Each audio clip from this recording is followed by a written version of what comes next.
جب سے یہ آئے ہیں آج یہ حال ہے کہ ہندوستان کی آج ٹی وی دیکھ لیں، نریندر مودی کی ایک چھوٹا سا کلپ چل رہا ہے کہ وہ بتا رہا ہے کہ پاکستان کیسے بیکاریوں کی طرح دنیا میں پھر رہا ہے، یہ جو ابھی جنیوا گئے تھے۔ اور میں جنیوا کا بھی ایک بات کہنا چاہتا ہوں کہ اتنا بڑا ڈیلیگیشن لے جانا جنیوا میں، جب بھیک مانگنے جا رہے ہیں، سب سے مہنگے ہوٹلوں میں ٹھہر رہے ہیں، اتنا بڑا ڈیلیگیشن، زیادہ تر لوگ زوم کے اوپر بات کر رہے ہیں۔ آج کل کون سی ایسی چیز تھی جو زوم پہ نہیں ہو سکتی تھی؟ میں نے زوم کے اوپر یونائٹڈ نیشنز کو بھی ایڈریس کیا ہوا ہے، میں نے زوم کے اوپر ساری میٹنگز کی ہوئی ہیں۔ کوئی ضرورت نہیں ہے آج کل کے زمانے میں اتنا بڑا ڈیلیگیشن بھیک مانگنے کے لیے وہاں جانے، اور اس سے کیا ملا وہ بخیر اگلی بات ہے۔ لیکن پوائنٹ میں کہہ رہا ہوں، معیشت ہم وہ چھوڑ کے گئے تھے جس سے ہم آگے، ہماری کوشش تھی، جو میکسیمم ڈالر آئے ہیں پاکستان کی تاریخ میں، کبھی اتنے زیادہ ڈالرز نہیں آئے باہر سے، اور ہماری کوشش یہ تھی کہ اس کو بڑھاتے جانا تھا ہم نے۔ اور انہوں نے جو آپ کے سامنے، اب صرف ان کے پاس ایک پالیسی رہ گئی ہے۔ اکنامک پالیسی کیا ہے کہ بھیک مانگیں، تھوڑا سا پیسہ آئے گا، کینسر کا علاج ڈسپلن سے ہوگا، تھوڑی دیر اور چلے جائیں گے، عوام مہنگائی میں پس گئی ہے، فیکٹریاں بند ہو رہی ہیں، بے روزگاری بڑھتی جا رہی ہے، اور اب یہ ہے کہ یا تو آئی ایم ایف کی کنڈیشنز ماننی پڑیں گی، اس کا مطلب مہنگائی۔ اگر آئی ایم ایف کی کنڈیشنز نہیں مانیں گے تو اور زیادہ مہنگائی۔ ادھر آ کے آج پاکستان کو انہوں نے کھڑا کر دیا۔ اور میں خاص طور پہ اب پاکستان کے آخر میں یہ آپ سب کے لیے، کیونکہ جو یہ ہو رہا ہے ہمارے ملک کے ساتھ، میں اپنے انصاف کے ادارے، میں خاص طور پہ ان سے آج اپیل کرتا ہوں کہ دیکھیں، آرٹیکل 14 جو ہے کانسٹیٹیوشن کا، وہ ڈگنیٹی آف مین، انسان کا وقار، عزت نفس کی حفاظت کرتا ہے۔ جو ہمارا آرٹیکل 14 ہے آئین کا، وہ ہماری حفاظت کرتا ہے۔ اب میں اپنے انصاف کے نظام سے پوچھنا چاہتا ہوں، ہم کوئی چاہتے نہیں ہیں کسی قسم کی ایسی تنقید ہو کہ ہماری عدلیہ ناراض ہو، کیونکہ ہم چاہتے ہیں ایک مضبوط عدلیہ ہو۔ لیکن میں آج یہ ضرور آپ سب کے سامنے، کیونکہ آپ لیجسلیٹرز ہیں، آپ قانون سازی کرتے ہیں، آپ نے بھی اسمبلی میں جب بھی موقع ملے یہ ضرور بات اٹھائیں کہ کیا ہمارے کوئی فنڈامنٹل رائٹس ہیں یا نہیں؟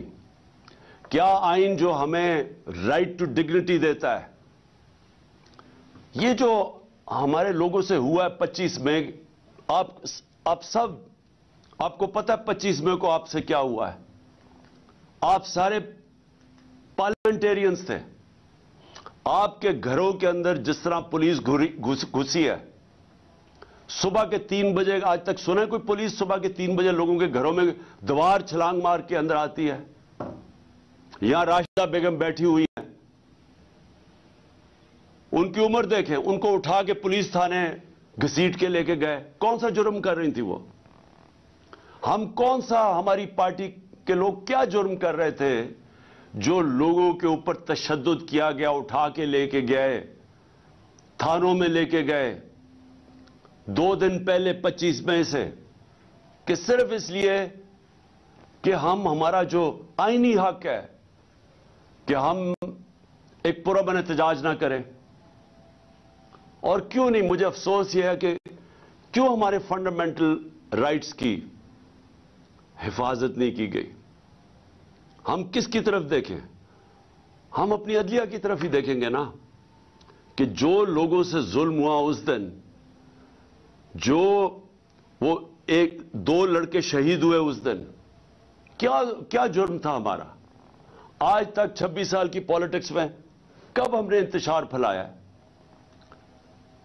میں جب 26 مئی کو میں نے جب وہ کال آف کیا، مجھے پتا تھا انتشار ہونا ہے۔ جب ہمارے لاکھوں لوگ جب پنڈی تھے 26 نومبر کو، ہم اسلام آباد آرام سے، ہم سارے اسلام آباد، کوئی پولیس روک نہیں سکتی تھی، اتنی بڑی تعداد میں لوگ تھے۔ انتشار روکنے کے لیے ہم نے فیصلہ کیا کہ ہم اپنا آئینی حق استعمال کریں گے اور ہم اپنی اسمبلیز ڈیزالو کر کے الیکشنز کروائیں گے. الیکشنز ایک جمہوری عمل ہے اور اس سے ہمیں روکا گیا. ہر قسم کے حربے استعمال کیے جا رہے ہیں کہ کسی طرح ہم الیکشن نہ کروا لیں اپنی جو 2 اسمبلی ہیں پختونخوا اور پنجاب میں. کیوں ڈر رہے ہیں؟ میں یہ اب سوال پوچھتا ہوں کہ جو لوگ کہتے ہیں کہ ہم جمہوری ہیں یہ کیوں ڈرتے ہیں الیکشن سے؟ وہ اس لیے ڈرتے ہیں کہ یہ پبلک سے ڈرتے ہیں. ان کو پتہ ہے کہ جب بھی یہ پبلک کے اندر جائیں گے انہوں نے ہار جانا ہے. اسلام آباد کا الیکشن 2 دن پہلے انہوں نے ہر حربہ استعمال کیا کہ اسلام آباد کا الیکشن نہ ہو. کیوں ڈرے ہوئے تھے اسلام آباد کے الیکشن سے؟ کیونکہ ان کو پتہ ہے کہ انہوں نے ہار جانا ہے. ان کا کون ہے اسپیشلسٹ جو پنجاب میں پہلے بھی آیا تھا؟ سندھ ہاؤس میں جو منڈی لگی ہوئی تھی جدھر وہ پیسے چلا رہا تھا، آصف زرداری. آصف زرداری پبلک میں نکل نہیں سکتا. اس کے اپنے پیپلز پارٹی کے لوگ اس کی تصویر نہیں لگاتے کیونکہ ان کو ووٹ نہیں ملے گی. اور اس کا کام کیا ہے؟ چوری اور حرام کے پیسے سے وہ لوگوں کے ضمیر خریدتا ہے.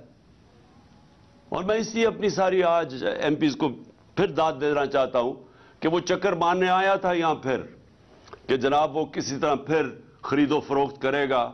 اور مجھے بڑا فخر ہے، مجھے اپنے ممبرز پنجاب کے پارلیمنٹیرینز پہ بہت فخر ہے کہ جس طرح آصف زرداری آیا اور فیل ہوا، جس طرح آپ نے اس کو مسترد کیا کہ آپ کے جو ہمارے لوگوں نے نکلنا تھا. بس یہ ایک طرح مجھے اس کا شکریہ ادا کرنا چاہیے آصف زرداری کا کہ اس نے ہماری پارٹی کا صفایا تو کر دیا نا. جو گندے انڈے تھے، جنہوں نے بکنا تھا، شکر ہے ان کو فارغ کیا. تو اب ہماری پارٹی ماشاءاللہ آج وہ پارٹی بن گئی ہے جو مجھے تو آپ کے اوپر سب کا اوپر بڑا فخر ہے. میں صرف یہ جو اپنے انصاف کے اداروں سے میں یہ پوچھنا چاہتا ہوں کہ دیکھیں کون ہمارے رائٹس کو پروٹیکٹ کرے گا اگر آپ نہیں کریں گے؟ شہباز گل سے کیا ہوا؟ ابھی تک شہباز گل پوری طرح ریکور نہیں کیا جو اس کے اوپر تشدد کیا گیا. ابھی تک اثرات ہیں اس کے، آج بھی وہ ہاسپٹل میں پڑا ہوا ہے. اعظم سواتی سے جو ہوا، میں سب سے پہلے تو اعظم سواتی آپ کو سلام کرتا ہوں اپنی قوم کی طرف سے. اس عمر میں جو اس سے کیا گیا، اس کی ڈگنیٹی، میں پھر سے کہتا ہوں آئین کی جو شک 14 ہے، رائٹ ٹو ڈگنیٹی، اس سے جو کیا گیا، میرے خیال میں گوانٹانامو کے اندر بھی جو جنگی قیدی تھے جو امریکہ نے رکھے ہوئے تھے ان سے بھی یہ نہ ہو. آپ کو پتا ہے کہ امریکہ اپنے ملک میں اس طرح کی چیز نہیں کر سکتا تھا، اس لیے انہوں نے گوانٹانامو میں وہ جو انہوں نے جیل بنائے تاکہ وہاں تشدد کر سکے. وہ بھی اس سے زیادہ تشدد ہمارے لوگوں پہ پاکستان میں ہوا ہے. وہاں بھی اس طرح کا تشدد نہیں ہوا. اعظم سواتی کے جمیل فاروقی، ارشد شریف سے سوچے کیا ہوا ہے. پتا ہے کہ کون سی ایجنسیز نے اس کو دھمکیاں دی جس کی وجہ سے ملک چھوڑ کے گیا، اور ابھی تک کسی کو اعتماد نہیں ہے پاکستان میں کہ انصاف ملے گا. یہ جو فرحان جس کے اوپر مونس الہی نے ٹویٹ کیا، ان کا ایک قریبی دوست کو پریشرائز کرنے کے لیے کاف لیگ کو، جو فرحان سے کیا گیا، 3 دن اس کو اٹھا لیا، 3 دن اسے اٹھایا، زخمی حالت میں وہ عدالت میں گیا اور عدالت میں وہ بول ہی کچھ نہیں سکا. وہ اتنا خوف زدہ تھا کہ اس کو ڈر تھا کہ اس کو تحفظ نہیں دیں گی عدالتیں، کیونکہ جن لوگوں نے اس کے اوپر تشدد کیا وہ زیادہ طاقتور ہے.